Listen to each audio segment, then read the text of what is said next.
Constitutional crisis looming in Nigeria, a big question indeed. Treason allegations all over the place, discordant tunes in the APC, and all the controversies raging. And election day is just a week away. Where do we go from here, everyone? Don't you worry. Let's make sense of it all for you, because 2023 verdict begins right now. And your top story, the presidency has debunked claims that there is a plan for an interim government, and some of the statements credited to Governor of Kaduna State, Nasir El-Rufai.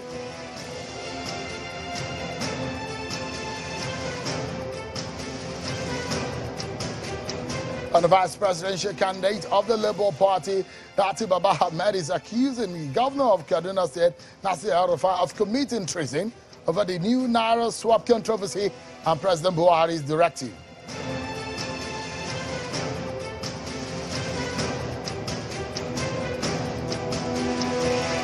And more violent reactions continue to trade the scarcity of funds across the banks in the country, and the CBN policy on Naira note swap.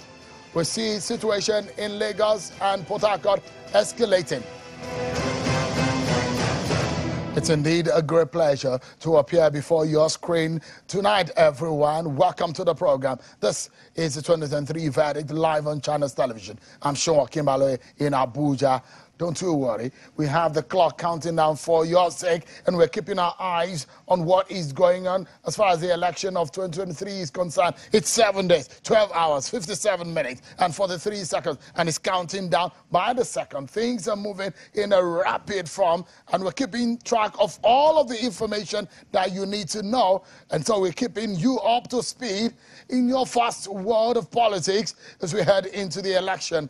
One that they say is a make or mar for Nigeria.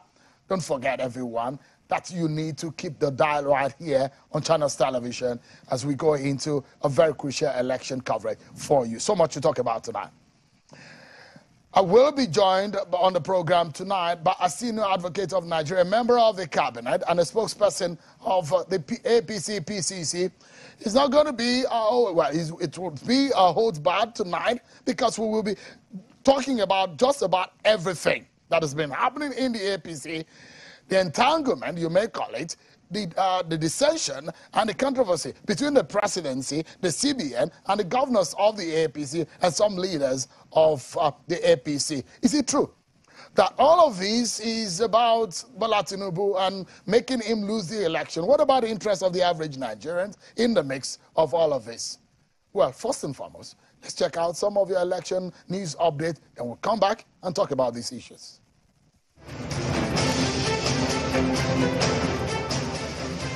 The former governor of Edo State, Mr. Adams Oshiomhole, has denied any involvement in Wednesday's Naira scarcity protest in Benin City, the Edo State capital. He stressed that Edo State Governor Mr. Godwin Obaseki has no power to arrest him in any case. Mr. Oshiomhole was reacting to claims by Edo State government that he was the mastermind behind the violent demonstrations and should be arrested by the police. There are huge issues of the legitimacy of his government, and he thinks that he can order police to arrest whoever he considers to be his political opponent.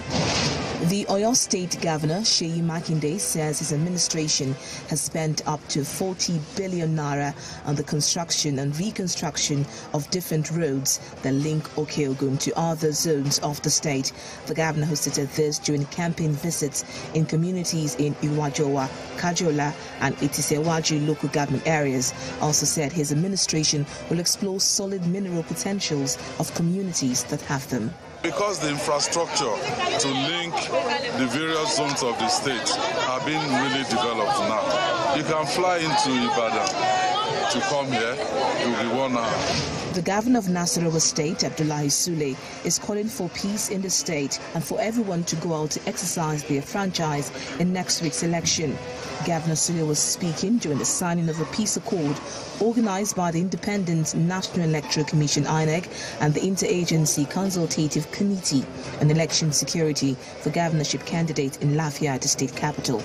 The peace of this state is more important than the ambition of any political office, no matter what that office is.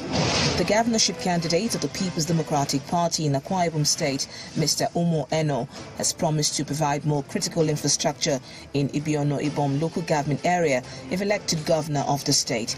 Eno made the promise while addressing the people during his campaign tour of the area. He promised to consolidate on the achievements of the present administration in Ibiono-Ibom by constructing roads and establishing low-cost state housing estate for civil servants across the state. Whatever is happening now is continuity of roads, continuity of projects. The Delta State chapter of the People's Democratic Party has been reacting to the allegation made by the Delta State chapter of the All Progressives Congress over plans by the Delta PDP to subvert the will of Deltans in the forthcoming February 25 and March 11 general elections in the state. Reacting to the allegation, the spokesperson to the Atsiku Okowa Campaign Council, Mr. Charles Anyagu, notes that the allegation is false and misleading. So if you take somebody's PVC, do you think it's a time again where you just go and tick the paper and then say the person has voted? Why are they living in the past? Members of the National Association of Nigerian Students, NANS, protested at the headquarters of the Independent National Electoral Commission, INEC, calling on the commission to ensure that the 2023 general elections are peaceful and credible. The students marched from the Unity Fountain to the INEC headquarters in Abuja and promised to mobilize their members across the country and ensure that only candidates who have the interests of Nigerian students are voted into office. We are here to make history that this election that will be held on the 25th of this month must be free, fair and credible. A civil society organization is leading the campaign for Nigerians to shun all forms of statements that is capable of inciting violence. The executive director of the National Civil Society Council of Nigeria, Blessing Akinosotu, at a meeting in Abuja, cautioned Nigerians while asking them to support the efforts of the Nigerian police force in making the elections a success. A northern group, the Arewa New Agenda, has thrown its weight in support of the candidacy of Tinubu and Shetima for the forthcoming presidential elections.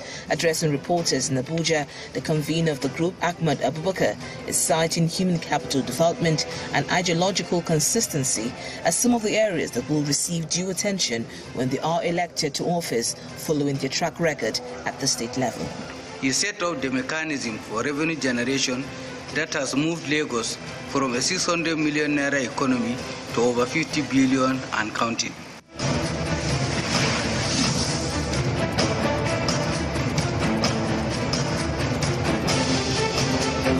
Thank you so much indeed, everyone. And those are your election news updates this hour. Well, don't forget that this program is interactive and we want to get your views on the topics and the discussion we have tonight. So tweet to us on these handles. You can see right there on your screen using the hashtag 2023verdict to send an email. You can also write to us to 2023verdict at channelstv.com. The race is not getting any slower, especially as we're getting closer to the election, which is just a week away. So much is happening that will swing the trajectory of the race. So let's check the temperature of things right now instead of the race.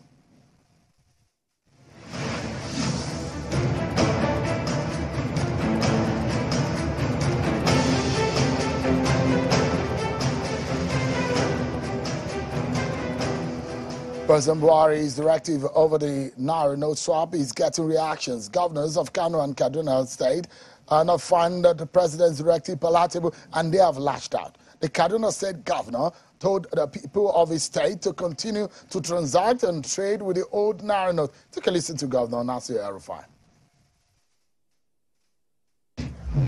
It is clear that the architects of this policy always had objectives that are totally in conflict with public interest, peace, and the unity of Nigeria. They neither considered our suggestions in line with the court order, nor respected the unanimous resolution of the Council of State.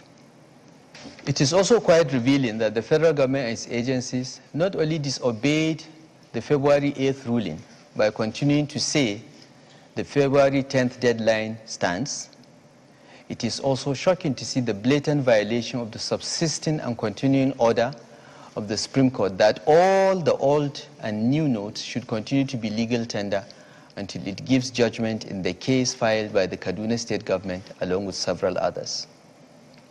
The address by the President earlier this morning, limiting the legal standard status of old notes to only 200 naira, amounts to total disregard and disobedience of the ruling of February 8th, which was extended further yesterday by the Supreme Court of Nigeria. The misguided action of the Attorney General to mislead the President into engaging in this public violation of the order of the highest court of the land shows how desperate the policy architects are to cause national chaos by showing open contempt for the judiciary. Governor El-Rufai last night in that broadcast in his state went further to make very strong allegations. Listen to this. It is important for the people of Kaduna State and indeed Nigeria to know that contrary to the public announcements and apparent good intentions, this policy was conceived and sold to the President by officials who completely lost out in the gubernatorial and presidential primaries of the APC in June 2022. Once Asiwaju Bola Ahmed Tinubu emerged as the candidate in June 2022 and subsequently did not pick one of them as his running mate, this currency redesign policy was conceived to ensure that the APC presidential candidate is deprived of what they alleged is a humongous war chest. They also sought to achieve any one or more of the following objectives. Number one, to create a nationwide shortage of cash so that citizens are incited to vote against APC candidates across the board, resulting in massive losses for the party in all the elections. Number two, ensure that the cash crunch is so serious, along with the contrived and enduring fuel shortage existing since September 2022, that the 2023 elections do not hold at all, leading to an interim national government to be led by a retired army general. And number three, sustain the climate of shortage of fuel, food and other necessities leading to mass protests, violence and breakdown of law and order that will provide a fertile foundation for a military takeover. Those are the words of Governor Nasir El-Rufai in a broadcast to the people of Kaduna State yesterday. Well, the presidency has since denied the allegations, and the President, Muhammadu Buhari, says the people around him denied the fact that people around him are scheming towards an interim government by causing chaos in the polity. The presidency, in a statement issued by presidential spokesperson Garba Shehu earlier today, said those spreading the rumor of interim government are only causing panic. Well, their reactions to what Governor Nasir El-Rufai has said, too, and the vice presidential candidate of the Labour Party, Mr. Dati Baba Ahmed, has come out to condemn the action of the governor of Kaduna State for countermanding President Buhari's instructions over the new Naira notes, saying his comments and actions are treasonable.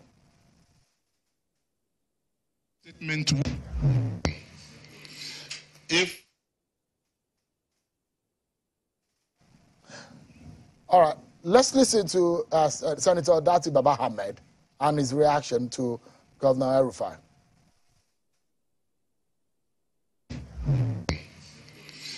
If an elected governor of a constituent part of a sovereign country will give direct instructions to the contrary of what is constitutionally the exclusive preserve of the federal government,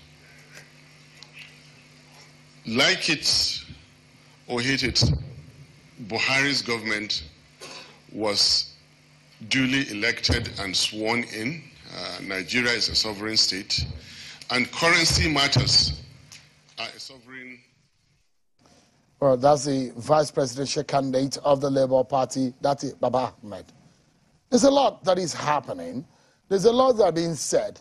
There are a lot of reactions that are being gotten, and the nation is watching on this matter as we approach the election. But what exactly is going on? Let's get some perspective to this in what may have looked like a split division in the APC. I'm being joined by Senior Advocate of Nigeria, Fellow of the Chartered Institute of Arbitration in the UK, the Minister of Labour and Employment, and the Director of Public Affairs and Chief Spokesperson of the Tinubu-Shettima Presidential Campaign Council, Mr. Festus Keyamo. Thank you so much indeed for coming tonight. Thank you for inviting me. Yeah. Let's get to the matter. Which side do you belong now in this whole mix? I see that you're dressed differently compared to the last time you were on the program. This power shift. To where? To the south. Indeed. Interesting. So is there a controversy about that in your party? There's no controversy whatsoever. None at all. So where do you belong? Which sides are available? Well, it's obvious to you. You're a leader in the party. Which sides are available? Yeah, but there are no two sides. Governor El-Rufai and the Governor Ganduje who are opposed to what the president's directive is, and those who are on the side of the president. It's federalism in action. Those who are clamoring for true federalism, this is true federalism in action. People are thinking that this is the first time that governors of the APC are taking the president to court. It's not. On various issues, they have always challenged the president in court. It doesn't affect their amity. It doesn't affect the cohesion of the party. It doesn't affect the cohesion of these individuals.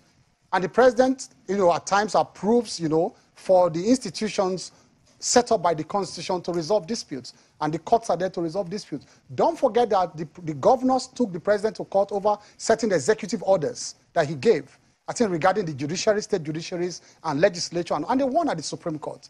The governors have also gone to court over certain payments that were to be made, to certain individuals, I think, regarding the Parry Club refund, and so many others. This is only just coming up now to the public glare and, stirring up controversy because, they are using it to play politics and they think it's going to affect the elections one way or the other. But I'll tell you that the APC governors, and that's the kind of thing we promote within the APC, the freedom to challenge anything that you feel is unconstitutional, and the president has always welcomed it. This is not the first time the APC governors are taking the president to court. It's not. Let's get your legal perspective. Yes. Did the president violate the order of the Supreme Court?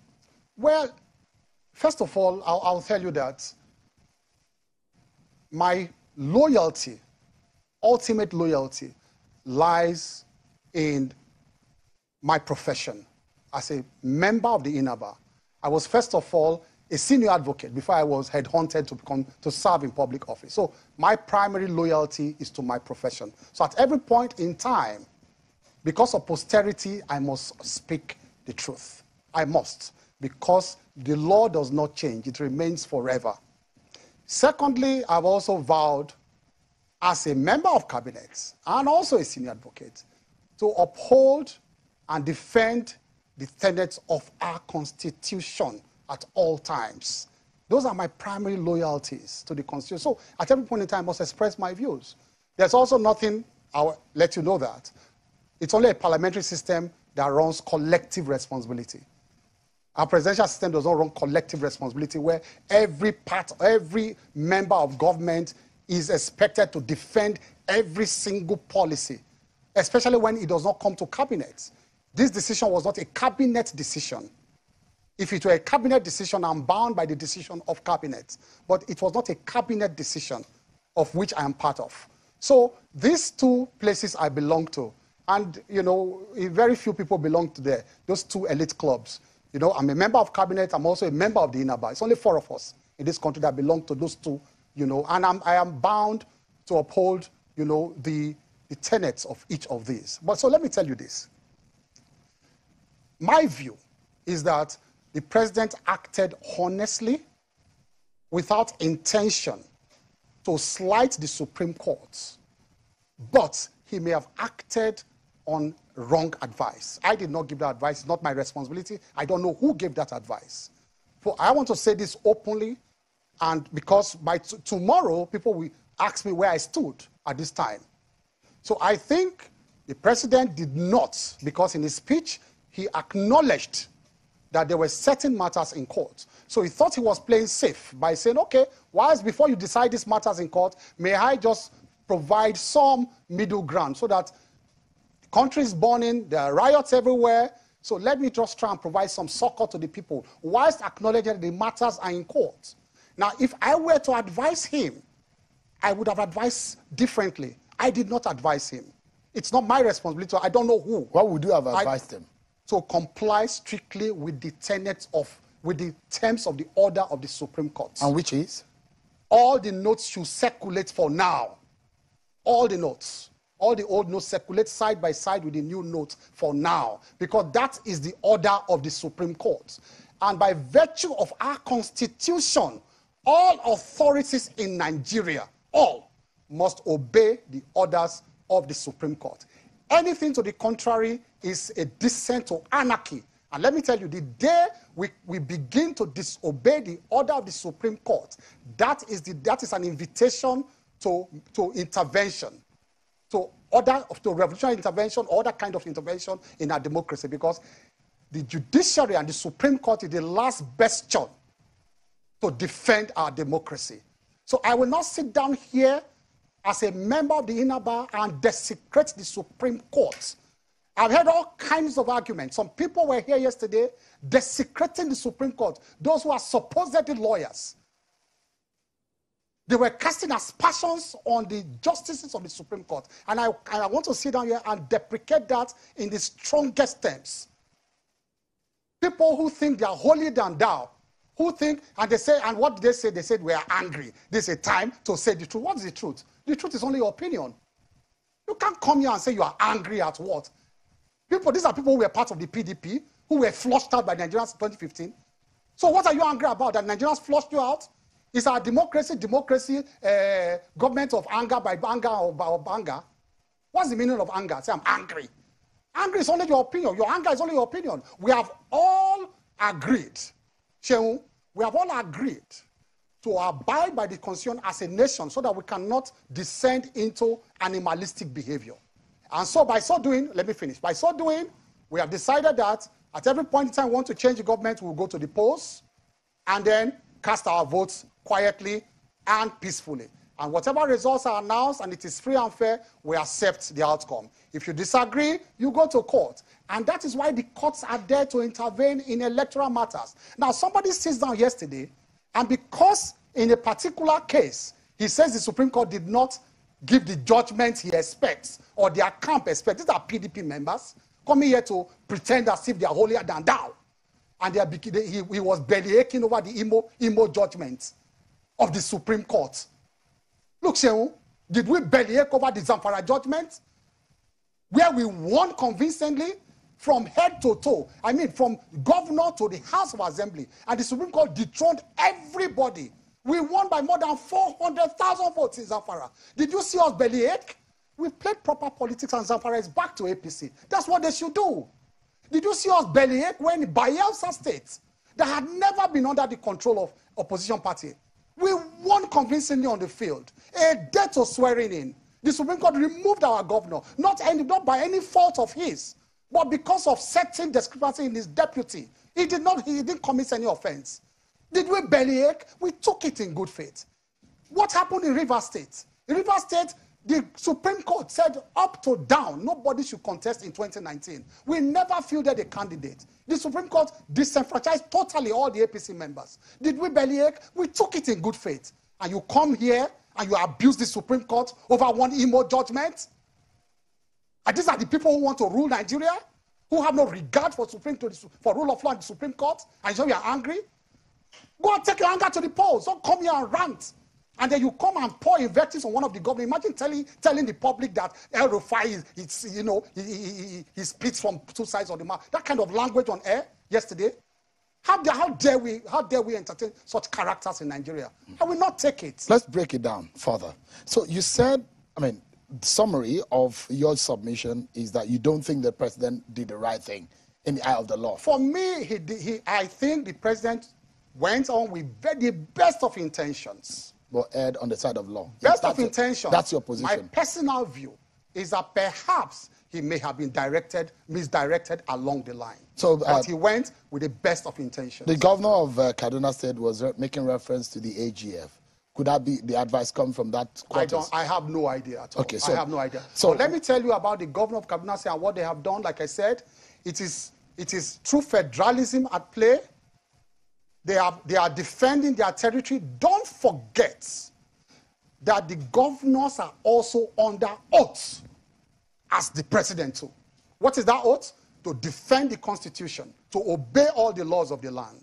Okay. So the governors, I heard Baba Dati Ahmed and some other people, they are just playing politics with everything in Nigeria. What's the meaning of treason? Do they know the meaning of treason? The governors have a territory to protect. Don't forget that. They are the CEOs of their state. They have to keep peace within their state. In the case of currency. Hold on. They have to keep peace within their state. Not currency, Supreme Court. Just forget about currency just now. For a moment. Because the directive of the president Yes. is in the distribution and in the deployment of the currency notes. The governors are acting under the orders of Supreme Court. Don't lose focus on that. They are not countermanding the president. No.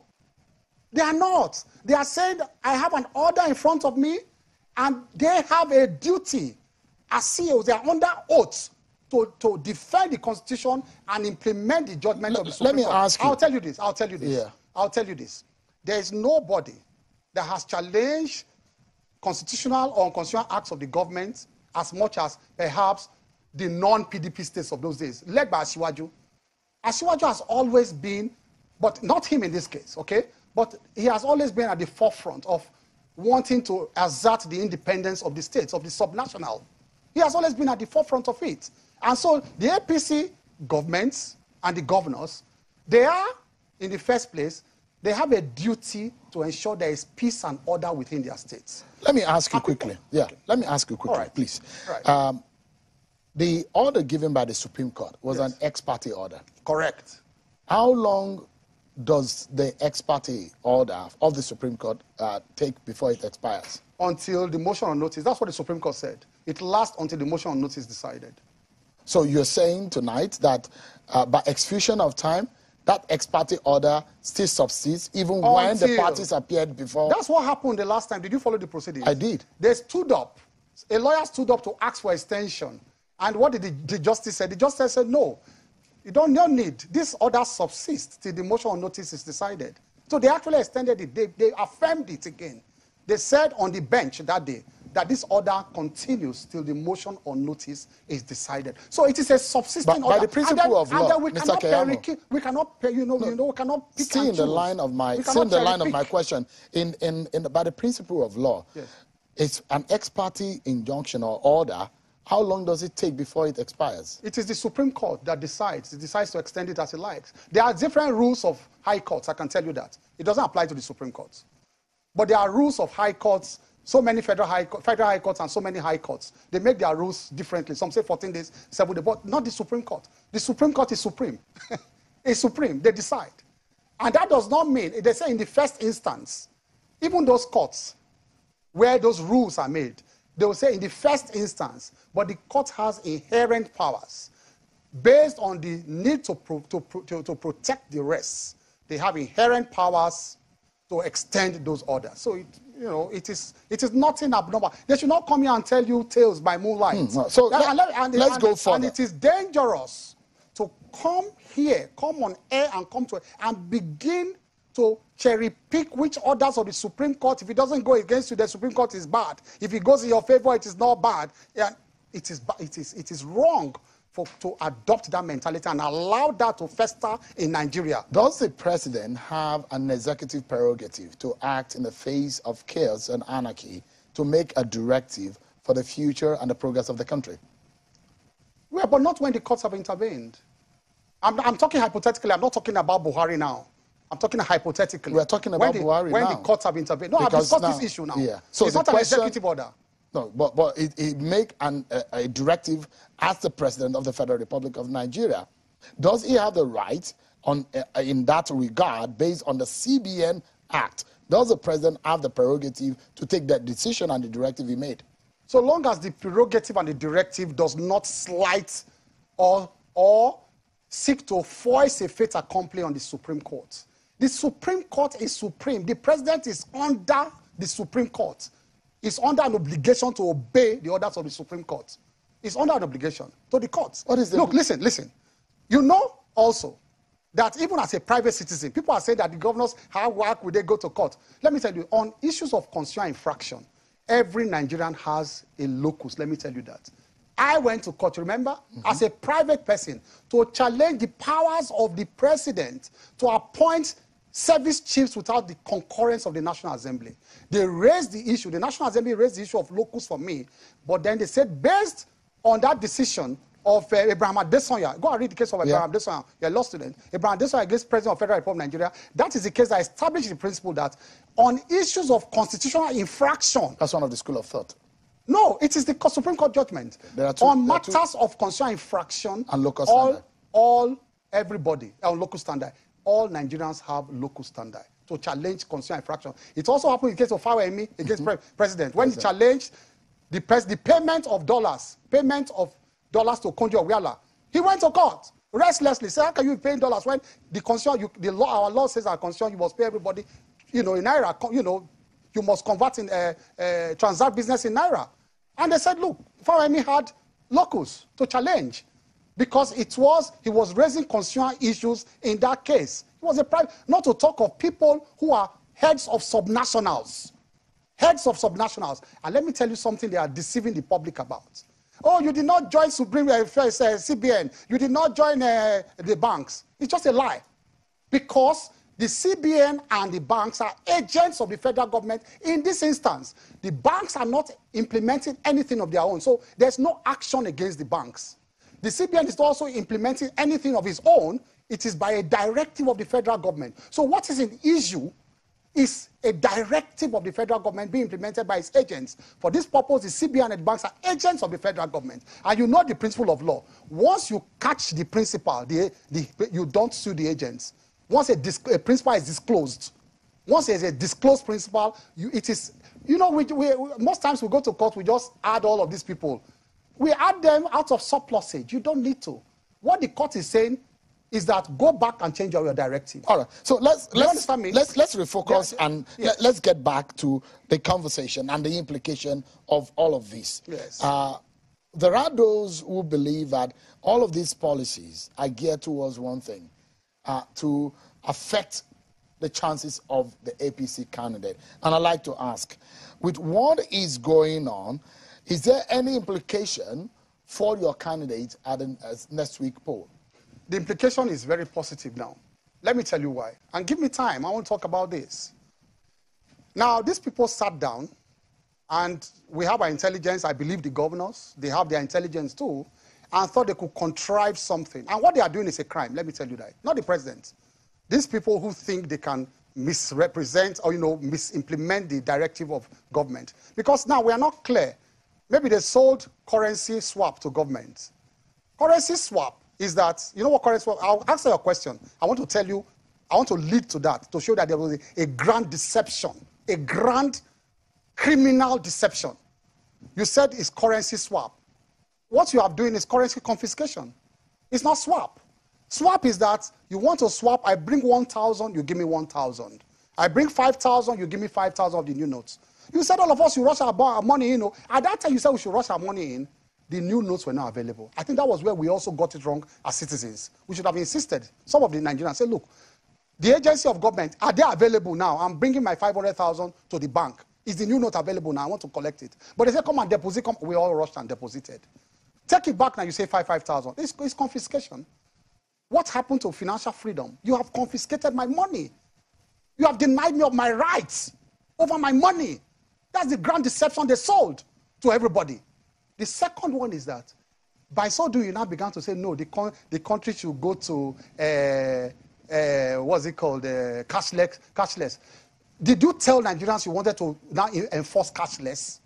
Did you tell Nigerians? And if you told Nigerians that, did you tell the banks that, look, now we want to enforce cashless. You need to expand your infrastructure because the rush now will be much. So you now give them, fintech companies and the banks, you give them a hiatus, give them some time. Say, look, I'm giving you this time to expand your infrastructure before we now migrate fully to cashless. You didn't do that.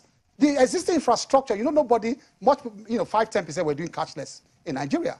I'd always been doing cashless, so these things didn't affect me so much because I'd always gone to cashless for some time, but not others, okay? So now, all of a sudden, the banks saw the rush to cashless and their infrastructure collapsed. We could not transfer money for some time. So how did they design this devilish plan? Let me tell you. I'm coming to your question now. I'm migrating to your question. And I'd like you to answer, these people, we're due for a commercial. Just for a moment. Yes. This is very important. We need to go on a commercial break. Right. And we'll come back. So with me, everyone. The conversation continues. Plus, we need to ask some questions. How does this affect the Saturday election? I mean, February 25th election. What is the anger about, if there is any anger within the ranks and file of the APC? Is the APC divided? They are singing discordant tunes. We'll be hearing more when we return from this break, everyone. Join us. Thank you so much, everyone. Let's get back to the conversation with Senior Advocate of Nigeria, Minister of State for Labor, Mr. Festus Keyamo. Thank you so much indeed for your time tonight. You were on the question that I was asked, and I asked you about the implication of this policy, because we've seen more of the reaction coming from your party and from leaders of your party. Why so? Well, I think what these people did, the conspirators, I'll call them for this purpose, is to sit down and conjure up a big behavioral experiment to rile up the people against the government and the ruling party. That was their grand plan. And in more civilized society, that is actually the treason. Because if you engage in any act, and you remember the Watergate scandal? That was also part of the Watergate scandal. And also, if you remember, what even the PDP did in 2015, by something analytical. If you remember something Cambridge Analytical. Just engage in behavioral experiment, rile up the people against government, bring out fake news, or manipulate people to vote in a particular way, manipulate them by wicked devices. That is the treason. I see people today standing and say, the governors committed treason. Do they know the definition of treason? Do they know definition of treason? They say treason. I laugh at them when they say treason. It is they themselves who are conspiring with them that are committing treason. Because let me tell you this. All of a sudden, PDP gets up from nowhere and begins to praise Buhari. I say, what a time to be alive. Oh, Buhari is an honest man. He wants to make sure.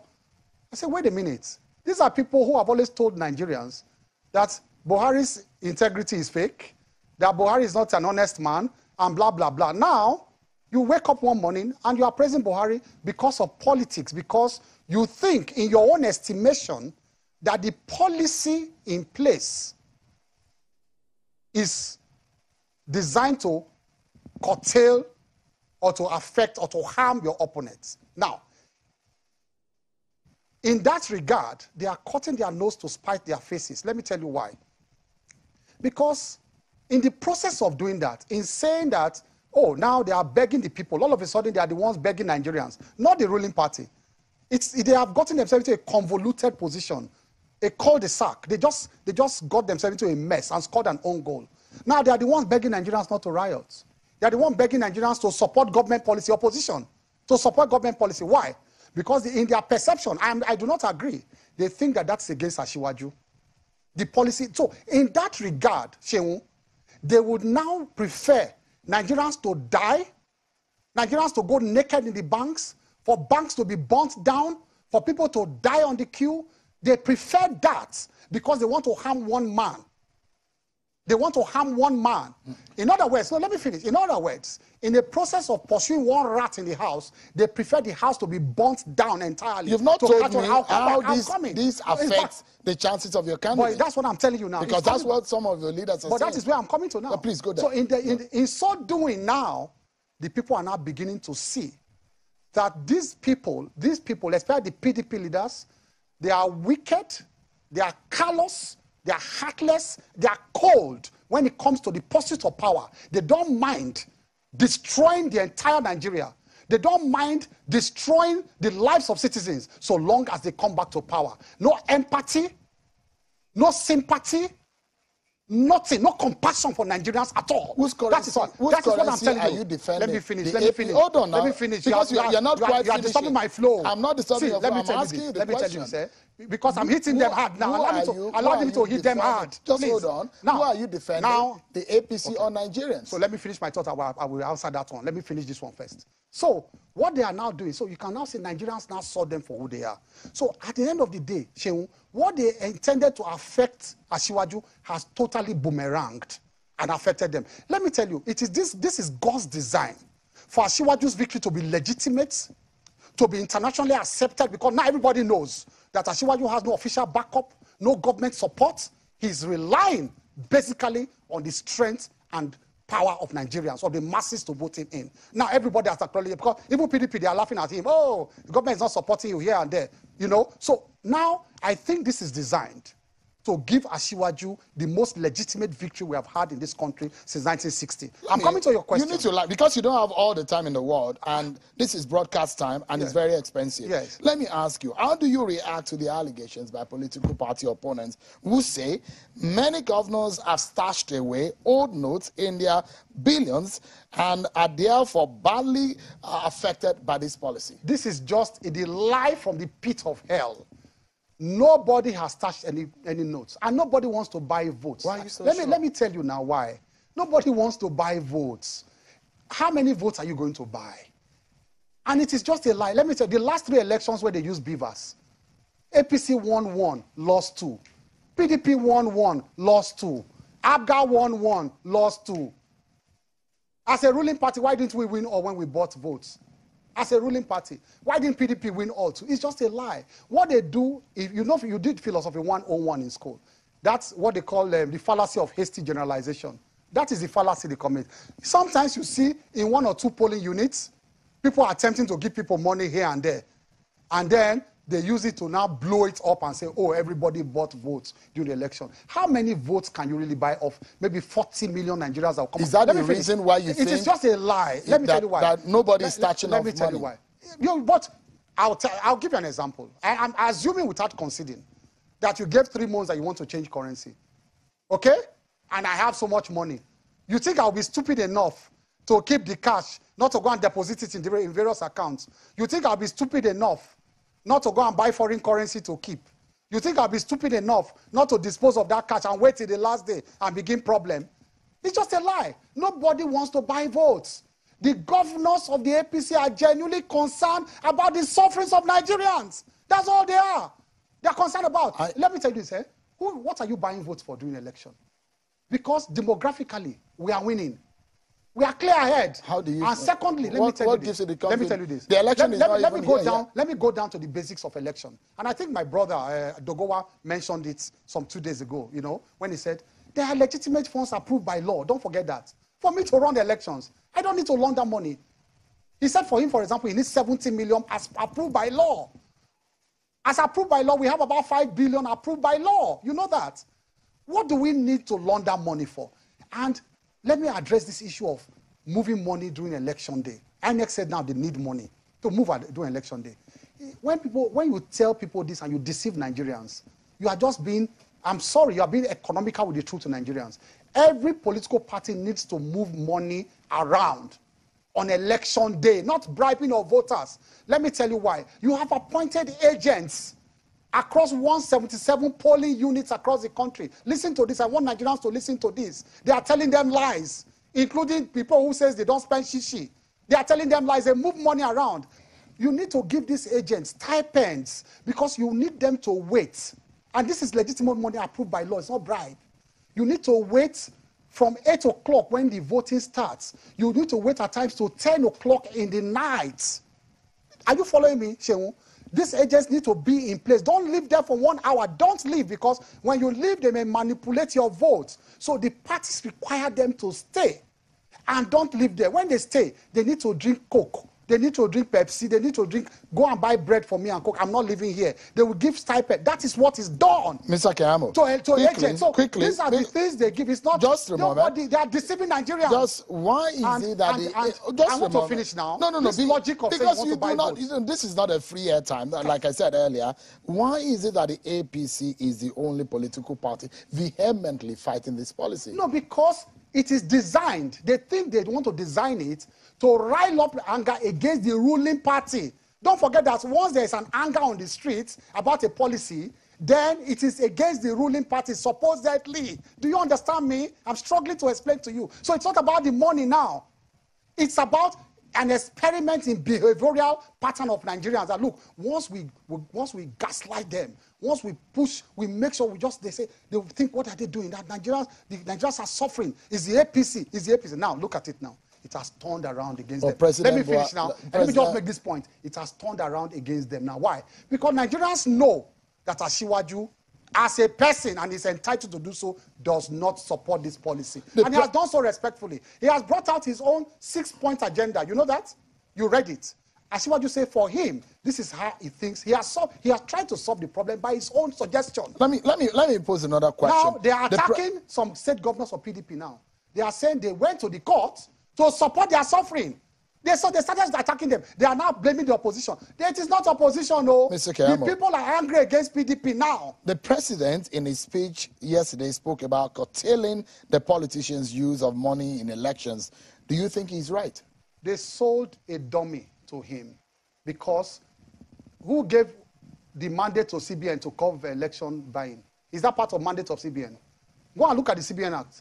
You are doing it through CBN. That's EFCC and some other. There are legitimate ways to go after people who want to influence election with money. The CBN Act has no provision. I'm sorry. Does not have any provision for curtailing vote buying. It does not have. So what's the mandate? What mandate is the CBN executing? Do you know what your critics are saying, Mr. Keyamo? Just a moment. That you are hiding under the sufferings of Nigerians, claiming that you love Nigerians and fighting this policy for your own gains and benefits. We can get money to our agents without moving money around. I just want to let you know that it has not affected APC in any way. We are winning. I'm not saying this out of arrogance. We will win. Fair and square. We will win.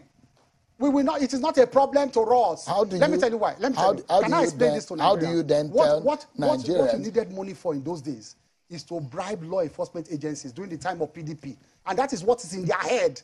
That is why you can see them reacting this way. They think it is money they use to win election. The PDP has no other method to win election but crooked means. Over the years, they conducted the worst elections in the history of this country, especially the 2007 election that the Obasanjo declared to be do or die. As different from this president. So they have no other means to win election. It's the most crooked set of people I've ever seen in my life. So what they are doing now, they normally compromise security agents, the police, the soldiers, and all that. Why? Because you have to give them money when they are carrying the results from polling unit to the ward collation center. They swap it, they beat up people, you give them money. It is no longer possible. So we don't need money, that kind of money to bribe. The role of agents, security agents, have been minimized and almost non-existent in elections. So because from units, tell us, direct Mr. Keyamo, just calm down, please. Tell us, which are you defending? The benefit of the APC or the benefit of Nigerians? I am defending the benefit of Nigerians. I'm sympathizing with Nigerians. The APC governors are conscious of the fact that these people, and I want to tell you that I will expand on it later, they are the people who truncated June 12th. They have congregated again to truncate this democracy. Those same people, June 12th, the characters around them, they are the ones replaying it again now. How do you mean? I know that. Oh, I mean, the presidency said the election must hold. You know, I've been built from when I left school for detention in DSS. So if they want to invite me, they should invite me again. That has been my trajectory. I've slept there so many years. You know that. Because your colleague, Mr. Fani Kayode, has been invited by the DSS. Why didn't they invite PDP leaders who were saying that people were trying to truncate democracy? Why didn't they invite them to provide information to DSS? What is going on? The PDP has said so many times that they know those who are burning INEC stations. Don't you remember that the people are burning INEC stations? They are doing. Is that not a threat to national security? They say they have information. Why didn't you invite the PDP leaders? I issued a statement that time calling for the arrest of PDP leaders. Why did they arrest Atiku Abubakar, who was caught on tape? Telling Nigerians, telling somebody how he stole Nigerians' money as VP. Why didn't they invite him? What is going on? But Asiwaju will triumph.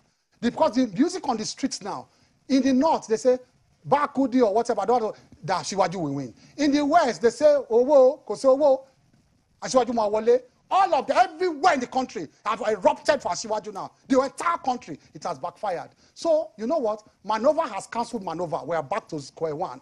When they thought that they were going to rile up the people against Nigerians, you see, they have boxed themselves to a corner. Like I said, maneuver cancelled maneuver. We are back to ground zero. Asiwaju is clearly in the lead. Let's wrap up this conversation. Yes. Mr. Keyamo, you seem to be confident whenever you mention the chances of your principal. But those who are on the inside are given an impression that there seems to be some panic in your ranks. No. We are just being cautious on the side of, we're just being cautious. Okay? And it's natural to be cautious. But nobody is panicking, I can tell you that confidently. I have never been so confident of an election in Nigeria than this election. I've never, 2019 I wasn't this confident. What gives you the confidence? I am more confident in this election, the demography of Nigeria, the baseline of 2015-2019 election, and the simple fact, let me tell you, I'll give you one and two scenarios. If I cannot go, if there's no time to go into the specifics. There's no time, actually. 2 scenarios. Of all the states that Obi is projected to win, and he will win some, he may win some. Tell me, I want Nigerians to go back and sleep over this. Tell me one of those states that APC won in 2019 that Obi is projected to win and take away from us. One. Not two. One of those states. That Obi is not coming to take those states away. One. Just one state we won in 2019 that Obi is projected to take. Not one. How many states did PDP win in 2019 that Obi is projected to take? Count them. Second scenario, because I can give 10, but only one, because no time. Second one, since 2019, what has changed in the political setup? They lost Cross River to us. They lost Zamfara to us. They lost Ebonyi to us. How many did we lose to them? We need to go now. Third scenario. No, you said 2. And we're out of time. The 3 strong opponents of APC now, where did they come from? One party. The APC. What is the fragment of the APC? Did you see any fragments coming out of the APC? The 3 main opponents came from one yoke. Kwankwanso, Obi, and Atiku. One yoke. The APC, has it fragmented into we need to talk. Out of that fragment, there's a further fragment of G5. We need to go Out of that fragment, there's a general fragment. I want to make them so that they won't sleep well this night. We need to go now. Oh, you are stopping me. And you're not worried that you're speaking publicly against your principal? No. About losing your job? I told him, I told Nigerian that he meant well. But people who misdirected him. All right. Thank you so much indeed. Yes, openly. Thank you so much. I appreciate your time. Thank you. Well, we'll take a break now, and when we come back, we will be getting some opposing view on this matter. Stay with us, everyone. We'll be right back. Thank you so much indeed, everyone, for staying with us on the program. You heard the conversation with Mr. Festus Keyamo, Minister of Labour and Senior Advocate of Nigeria, about the position of the APC and his group of the APC and his views on the rule of law as it relates to the position of the president and some of the governors of the APC. Let's flip the page now and hear from the other side. I'm being joined on the program by yet another lawyer and a spokesperson of the People's Democratic Party, Mr. Daniel Buwala. He joins us virtually. Thank you so much, Mr. Buwala, for joining us, and it's good to see you. I mean, I know you've been watching and listening to Mr. Keyamo. What are your views? He made some claims about your party, your involvement, and perhaps the reason why you suddenly are supporting President Buhari's policy. How do you react to some of what he said tonight? Well, Shewun, thank you for having me, and good evening to Nigerians. Please, Shewun, permit me to observe that given the time you have remaining, it is practically impossible for me to have even half of the time he has gotten, yet we are both spokesmen and we represent political parties. Even in court, the judge allot the same time for senior advocate and non-senior advocate. So I thought I should just say that so it can be observed against next time. So let me clarify. So just a moment. So yeah, because this is an issue of equity that you have brought up. So we had a program yesterday where the position of your party and your side was evidently and abundantly represented. And tonight, by the ethics of our profession, we deemed it fit to invite you to speak in any case that will need balance. And that's what we have done. So go ahead. You will have your time to respond to him. Thank you. Okay, I will not argue with you, Shehu. Maybe another time off camera we can argue that. But let me say that APC is suffering from what is called agoraphobia. Agoraphobia is an extreme fear of a place in which the escape is difficult. That is what is happening to them. Let me get the things off the chest. Festus Keyamo is a minister of the Republic and a member of cabinet of the government of APC to which Buhari presides as the president. One of the rules of professional conduct, because he came to you tonight to talk about the sanctity of the law, the duty he owes first to his profession before anything else. The rules of professional conduct, section 1, it says, a lawyer shall uphold and observe the rule of law, promote and foster the course of justice, and maintain the high standard of professional conduct. Now, what that means is that the duty of a lawyer that is primarily to the profession is a duty of conviction. Secondly, section 5 of the Constitution says the executive powers of the Federation lies in the president, to which he acts directly or through the vice president or ministers of the government of Federation or other agent of the Federation, meaning that any act of Buhari is the same act of the minister that came on your studio today. Any decision of Buhari is the decision of the minister that came to you today. In a normal climb where there are men of honor, if you doubt or if you are not comfortable with a decision because you say you primarily are devoted to your profession, honorable men, what they do is that they resign from the cabinet as a sign of protest so that the government will know that they will not be there in the cabinet to support violation of court order, as he took time today to copiously state. Secondly, is the issue of the powers that he said, the same way the president has executive power, the governors have executive power. You may need to have asked him, if this is the case, who provides the security of the governors, both the DSS and the police? It is the president. And you know why it is the executive branch of government that provide? Because police, army, and Department of State Services, they are all under exclusive list.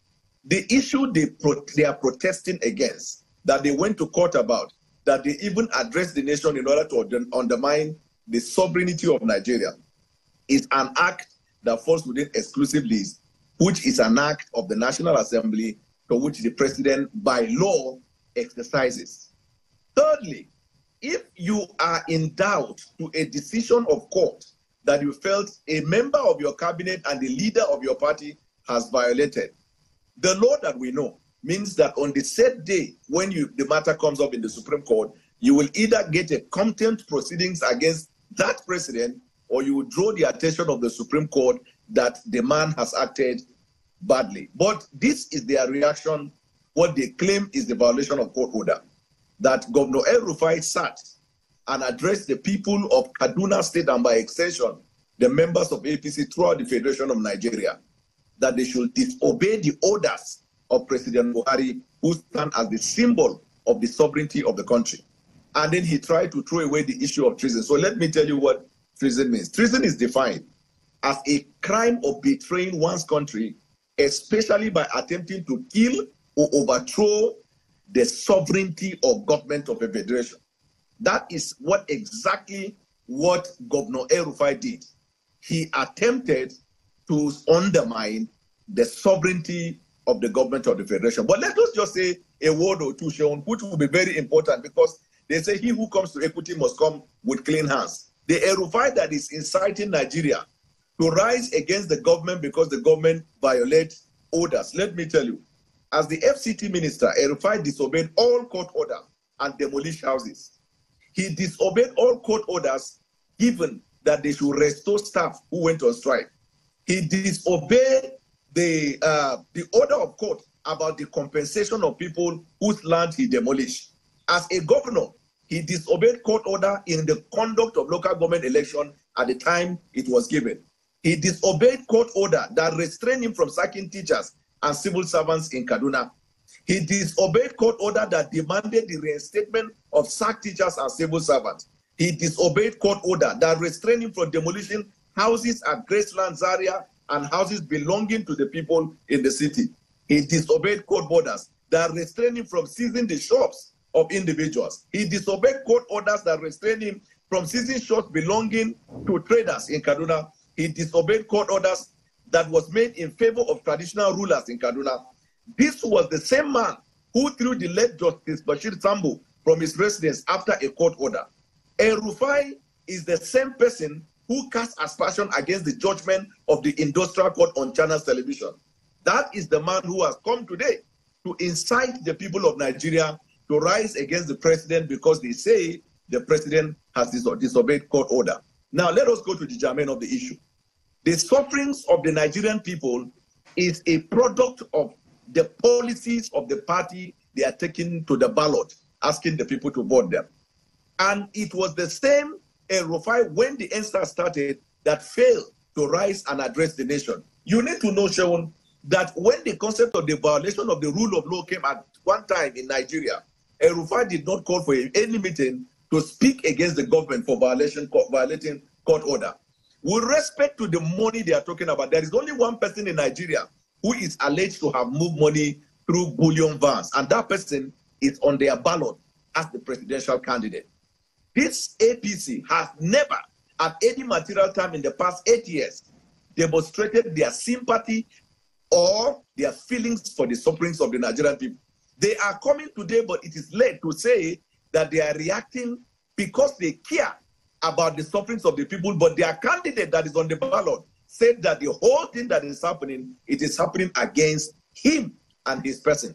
And I need the president to know that this war that has started from the governors and from outside has come right into his house. A cabinet member by name Festus Keyamo has declared a war against the president. Forget all the going around that they are doing. There is no going around.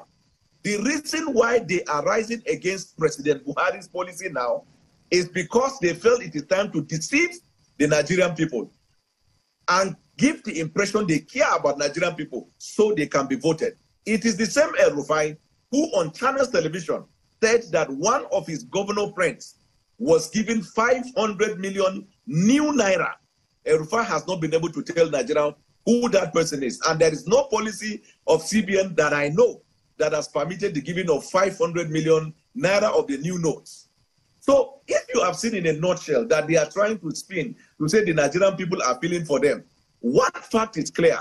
On the day of election, you will not see the name of Tinubu. You will see the logo of All Progressives Congress. So 8 years of torture, 8 years of turmoil, 8 years of misery now is coming to the ballot seeking for validation of the Nigerian people in order to inflict 4 more years of misery and torture and hardship on the ballot. So in a nutshell, I'm trying to say, Shaun, if you look at the gamut of everything he has said today, pending on what you will raise afterwards, they are just what we call hubris, lies, attempting to spin what they have caused to the Nigerian people to make it seem like they feel for the Nigerians. Who are the people holding the money? Who are the people hiding money here and there? Why is it that this time around they care so much about Nigeria because of money? In fact, even when the 200 naira was released, they said they were not satisfied. It is 500 and 1,000 that is where their mind is, because what they saved to buy the votes were actually in 500 and in 1,000. How would you describe those in APC who say this new twist of event in relation to the Naira note is perhaps being used by the PDP to their own benefit? How does this benefit the PDP? I am glad tonight, Shaun, by himself with his mouth, he said that Asiwaju Bola Ahmed Tinubu is like a rat, but you don't catch a rat by burning the bush. I'm glad he said it, that Asiwaju Bola Ahmed Tinubu is like a rat. And you know what a rat is? A rat is something that steals in people's houses. That's what is the rat, but don't, in a bid to catch the rat, burn the bush. Now that is one. Number two, no member of PDP or candidate running for any office under the platform of PDP holds any position in the government of the Federation. Nobody come near it. And nobody from PDP influenced policy in the APC as it stands today. But let me put it this way. They don't feel more for the Nigerian people as much as PDP does. That is why PDP went all over this country canvassing their plan to bring these people out of this cage and out of this servitude that APC has placed the people under. Now, if they get confused among themselves, where they say the kingdom divided itself cannot stand, assuming you are in a place where your opponents are hitting their heads, are you supposed to follow them and be crying? This is the confusion. But our passion and our feeling for the sufferings of the Nigerian people is that you should carry this your anger and vote out this misfortune that has befallen Nigeria in the past 8 years. And we call on the central bank to make sure that enough of this 200 naira note is circulated so that the Nigerian people will get the money. The central bank and the law enforcement must also focus on individuals that are mixed up with the bankers to frustrate the distribution of the money to the people we care about, to the people who came out with 5-point agenda to change their lives. The reason why PDP is so resolute that the time has come for us to take the tie and turn it is because this is election season. And the people suffering in this country must realize and express their anger at the poll. But no member of PDP holds any post in government, influence any post in government, or can undermine what the government is doing. We are quiet because we know what they are planning. They are taking one by one step so they can stop this election. You know, they are spinning when they say the other people want the election not to be conducted. Check the states that they are inflaming this crisis. They are APC-led states from the state people who believe they can collect power by hook or crook. But we are resolute. We have few more days for the Nigerian people to go and vote out this cost that has come upon our land in the past 8 years, and vote out this mystery, this pain. They have divided the Nigerian people along religious lines, along ethnic lines. They have destroyed and bastardized the economy. They have mismanaged our unity, that everybody suspects each other. There is virtually nothing in Nigeria that is moving because a party came to the ballot in 2015, came to the ballot in 2019, and is coming to this same ballot. Remember, Sheun, it was in your program I first said, when their manifesto came out, that the manifesto of APC is a war against their government. And I told you in that program, the reason they had to come that way is because they knew it was a bad policy. And the only way they can deceive the Nigerian people is to give the impression that, this one na shit, not be me. Oh, this one na shit. But check all of the policies of APC in the last 8 years. These same individuals that are talking were the promoters and they were the enforcers. Even when the Nigerian people cried against those policies, these same people have appeared in various television and have talked against that. You recall the same spokesman in 2019 was even ordering the killing of people that they claimed they cared for. Suddenly, they have become doctors. Suddenly, they have become caregivers. Suddenly, they have become Mr. Keyamo said earlier that this sort of situation, according to him, he used the word conspirators, that they are working against the chances of the candidate to incite Nigerians against their party. And he was confident that his party candidate is going to win this election.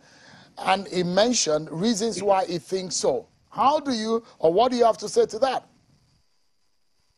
Well, if it is with respect to the chances of their candidate, I have to tell you this. All you need to do is to look at their agoraphobia. Their agoraphobia, that fear that anything can happen and they will not be able to escape from the anger of the Nigerian people on the voting day. Where is the chances? Aswaju is struggling in the southwest that he need to lock it down. You have seen that the pan-Yoruba body in the southwest said they are not doing him. They declared him persona non grata. Key leaders in the southwest, such as Obasanjo, they have declared him persona non grata. This is where he is supposed to hold as a base. In the whole of Nigeria, have you had any group or any major person that is said he has declared Atiku persona non grata? We are talking with base. Now, stretching further. In the Northwest, all of their campaign in the Northwest were campaign of protest. If they shouted Nigeria, the people would say Atiku. When we exposed that, they stopped shouting Nigeria. Have you not seen in every rally 2 days ago, when they say, let us sing the national anthem, he carried his staff and raised it up. He took up no Shomole to say, bring your hand down. You remember, with respect to education, he said he's promising that the people will finish their first degree in 8 years. He's not referring to medical course. So where is the chances there? All right. Every part of the place went. People reacted against them. The chances to assume, I'm even suspecting that Asiwaju will come third, not even second. After Atiku wins, I'm suspecting that Peter Obi might likely come second. Okay, look at the Asiwaju. All of them are fighting him. They are fighting each other. Some governors are fighting another governors. Other governors are fighting Falike, and they say he's the one controlling the campaign. Then you have them fighting their president. Right. Then they call all the state chairmen and they say we're spying on you. A person that is confident cannot be saying that. Mr. Daniel Boala, thank you so much indeed, at least for these responses that you are able to give to Mr. Keyamo's intervention on the program. Thank you so much indeed, and I appreciate your time. Thank you. Thank you. I appreciate it. But that's our show for tonight. Thank you so much, everyone, for watching. I'll see you on Sunday at 8 p.m. I'm Sean Kimale. God bless Nigeria.